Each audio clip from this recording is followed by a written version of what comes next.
जय वैद्यनाथ। बच्चों, ये एक म्यूजिक जो बज रहा है अभी सिस्टम में, ये कौन सा गाना बज रहा है ये आप लोग को सोचना है और इसके कल के क्लास में बताना है कि कौन सा गाना बज रहा था। आज का जो हमारा टॉपिक है वो है introduction to algebra. Introduction to algebra.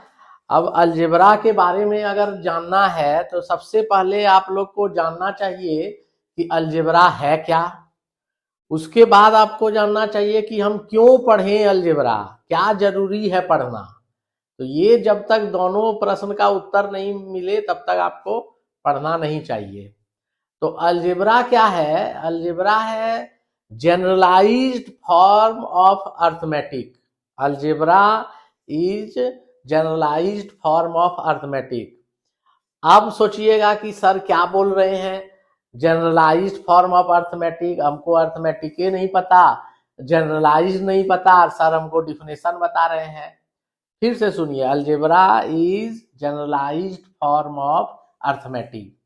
Arithmetic जो आप लोग अभी तक पढ़े हैं, क्लास 5वीं कक्षा तक पढ़े हैं, मतलब नंबर सिस्टम पढ़े हैं, एडिशन पढ़े हैं, सब्ट्रैक्शन पढ़े हैं, मल्टीप्लिकेशन पढ़े हैं, डिवीजन पढ़े हैं, तो ये जितना काम आप किए हैं सब अर्थमेटिक है। तो अर्थमेटिक समझ में आ गया। तो अर्थमेटिक के बाद एक नया टर्म आ गया, जनरलाइज्ड फॉर्म। जनरलाइज्ड फॉर्म को समझने के लिए आपको जो है, तो जनरलाइज्ड फॉर्म को समझने के लिए आपको ये देखना पड़ेगा कि ये एल शेप है। ठीक है, कौन सा शेप है? एल शेप है। तो इसमें एक माचिस का तीली लगा है, इसमें एक माचिस का तीली लगा है, तो टोटल 2 हो गया। इसमें 2 और 2 माचिस का तीली, 2 एल लिखने में।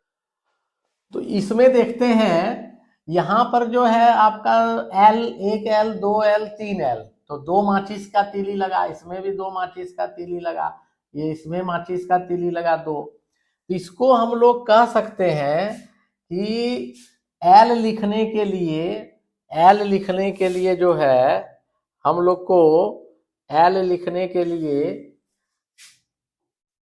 2n, एल लिखने के लिए 2n एक फार्मूला बन गया, एक फार्मूला बन गया जो हो गया आपका 2n। तो 2n अगर हम लोग ले लिए तो इससे हमको, अब मान लीजिए आपको हमको 4l लिखना है, तो हम यहाँ क्या करते हैं, 2 इंटू 4 इक्वल टू 8। अब मान लीजिए हमको 5l लिखना है, तो हम क्या करेंगे, 2 इंटू 5। तो इस तरह हम लोग देखते हैं इसमें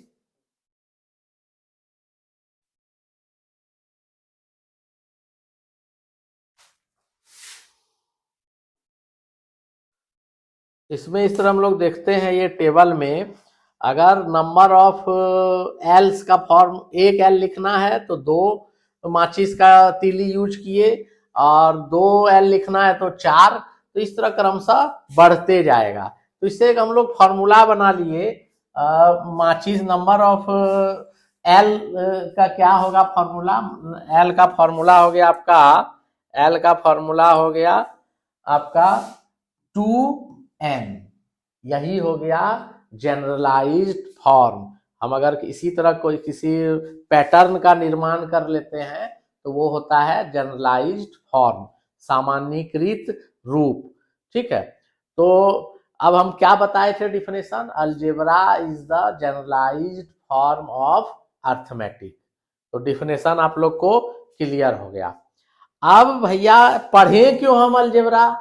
तो अलजेब्रा पढ़ते हैं इसलिए कि मैथमेटिक्स का अलग अलग ब्रांच, जैसे अभी आप लोग बच्चे हैं तो ज्यादा ब्रांच नहीं जानते होंगे, लेकिन ज्योमेट्री जरूर सुने होंगे। तो ज्योमेट्री हो गया, अभी अलजेब्रा एक नया ब्रांच अभी जो हम लोग पढ़ रहे हैं वो ब्रांच हो गया। इस तरह गणित में, मैथमेटिक्स में अलग अलग ब्रांच में इसका उपयोग होता है। और उपयोग क्यों करेंगे भाई, जब हम पहले से अर्थमेटिक जानते हैं, एडिशन जानते हैं, सब्ट्रैक्शन जानते हैं, मल्टीप्लिकेशन जानते हैं, तो क्यों करें? तो इसलिए करते हैं कि ये और फास्ट काम करता है और जल्दी बनता है। अगर हम मान लीजिए एवरेज बना रहे हैं, या मान लीजिए हम लोग परसेंटेज बना रहे हैं, तो किसी किसी बच्चे का मन में अगर ये समझ में आ गया तो अलजेब्रा से और फास्ट बना लेता है। तो ये चीज हो गया अलजेब्रा में, ये फायदा हो गया, इसलिए हम लोग अलजेब्रा पढ़ते हैं। और ब्रेन शार्प होता है, दिमाग तेज होता है इससे। जैसे अभी एक हम लोग ने ये पैटर्न देखा और एक फॉर्मूला का निर्माण कर लिए 2n, तो ये इससे दिमाग हम लोग का तेज होता है, इसलिए हम लोग अलजेब्रा को पढ़ते हैं। आगे बढ़ते हैं।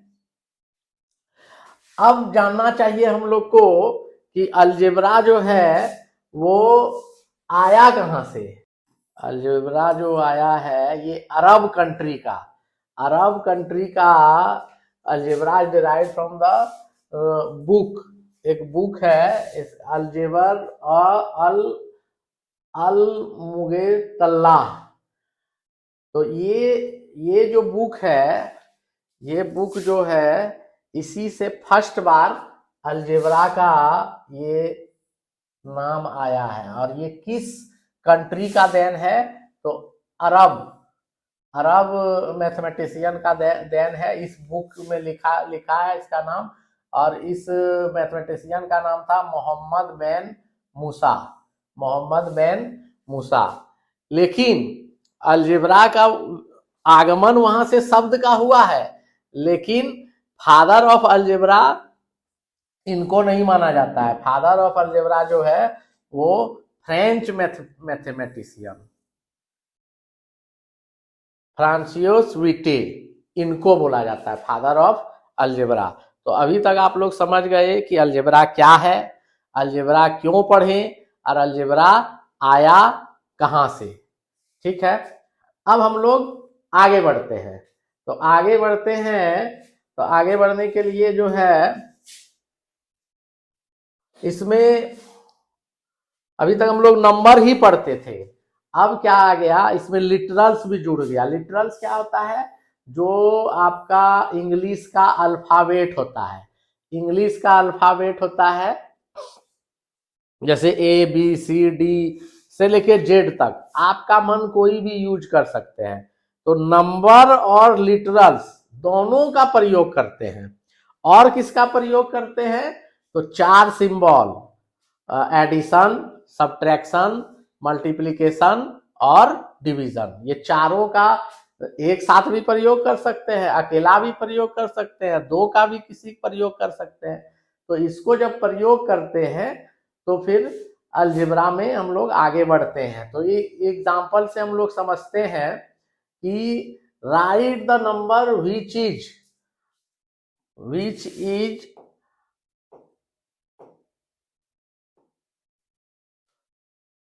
इसमें बता रहा है कि आपका जो हम लोग का पहला क्वेश्चन है 5 मोर देन एक्स। बहुत सिंपल है, x प्लस 5।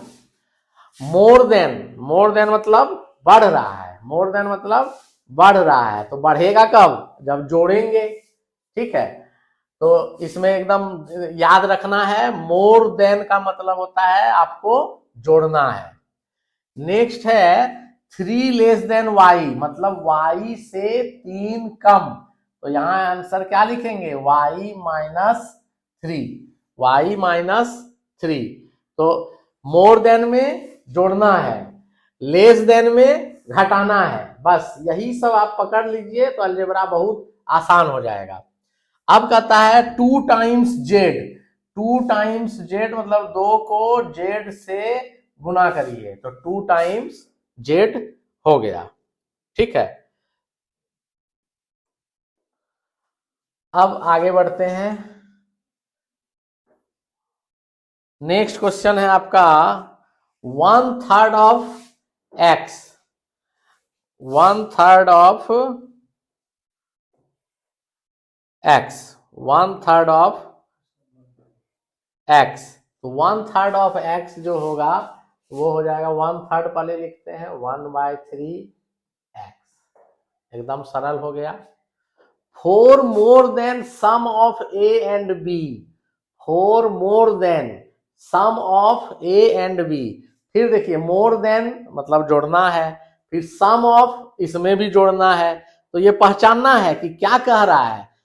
तो 4 more than sum of a b, तो पहले तो हम लोग ए प्लस बी, तो sum of a plus b हो गया। इससे भी ज्यादा, तो इससे भी ज्यादा कितना 4, तो ये हो गया 4, तो ये क्लियर हो गया। आगे बढ़ते हैं, x एडेड टू y, एकदम एकदम सिंपल है, x added to y, x को y में जोड़ो, हो गया। m increased by 2, m increased by 2, increased by मतलब हो गया बढ़ रहा है, तो बढ़ेगा कब, जब हम लोग जोड़ेंगे। तो देखिए एडेड वही बात कर रहा है, इंक्रीज्ड बाय वही बात कर रहा है, और सम ऑफ वही बात कर रहा है। तो एक ही चीज जोड़ने के लिए अलग अलग प्रयोग कर रहा है, एडेड, इंक्रीज, सम ऑफ, लेकिन काम सब में जोड़ का ही करना है, सब में एडिशन का ही करना है। तो इसमें m इंक्रीज्ड बाय 2, तो m प्लस 2 लिख देते हैं। Sum of x y and z, sum of x y and z, तो x plus y plus z। आगे बढ़ते हैं, 2 times p added to 3 times q, added मतलब प्लस होगा, 2 टाइम्स मतलब आपको मल्टीप्लीकेशन करना है, बस वर्ड को पकड़िए, 2 टाइम्स p, तो इसको लिखते हैं हम लोग ऐसे 2p, एडेड प्लस का सिंबल यूज करिए 3q, ठीक है। नेक्स्ट है 1/3 the sum of a plus b, तो a प्लस बी का सम और 1/3 लगाना है। तो अब यहां बहुत इंपॉर्टेंट बात है कि हम ब्रैकेट क्यों डाले, तो 1/3 ब्रैकेट इसलिए डाले कि यहां पर 1/3 दोनों का कह रहा है, एक सिर्फ a या b का नहीं कह रहा है, इसलिए यहां पर ब्रैकेट देना बहुत जरूरी है, बिना ब्रैकेट से आपका गलत हो जाएगा। 4 लेस देन x, x में 4 को हटा दीजिए, x less than 4, x less than 4, इसका उल्टा 4 माइनस x, 4 माइनस x। आगे बढ़ते हैं, p taken away from twice q, p taken away, अब देखिए p टेकन अवे जो है, तो ये क्या कर रहा है, p टेकन अवे मतलब लेना होता है, ठीक है, तो ले लिए p टेकन अवे। तो टेकन अवे कब लेंगे तो क्या करेंगे, लेने में हम लोग को क्या करना है, घटा देना है, लेने में हम लोग को घटा देना है। तो क्या घटाएंगे, p taken away from twice q minus p, हो गया। 3 times x, 3 times x, 1/5 of y, 1/5 of y added to x, ठीक है। 5 times the sum of x and y, 5 times गुना करेंगे और sum of x plus y, ये जरूरी है नहीं तो गलत हो जाएगा, एक के साथ नहीं दोनों के साथ लगा हुआ है। a डिवाइडेड बाय 6, बहुत सिंपल है, a divided by 6, quotient of x by 5, ये भी वही सेम क्वेश्चन है, जैसे a को डिवाइड 6 से करना है, यहाँ x को डिवाइड 5 से करना है, लेकिन यहाँ डिवाइडेड लिखा है, यहाँ कोसेंट लिखा है, दोनों एक ही चीज है, यही वर्ड को आपको समझना है। तो इसका आंसर हो जाएगा x बाय 5। तो बच्चों आज आप लोग जो सीखे अलजेब्रा क्या है, अलजेब्रा क्यों पढ़ें, और लिटरल्स और नंबर्स का प्रयोग करके कोई भी स्टेटमेंट को अलजेब्रिक एक्सप्रेशन, इसको ये जो हम लोग किए ये अलजेब्रिक एक्सप्रेशन में कैसे बदलते हैं। धन्यवाद।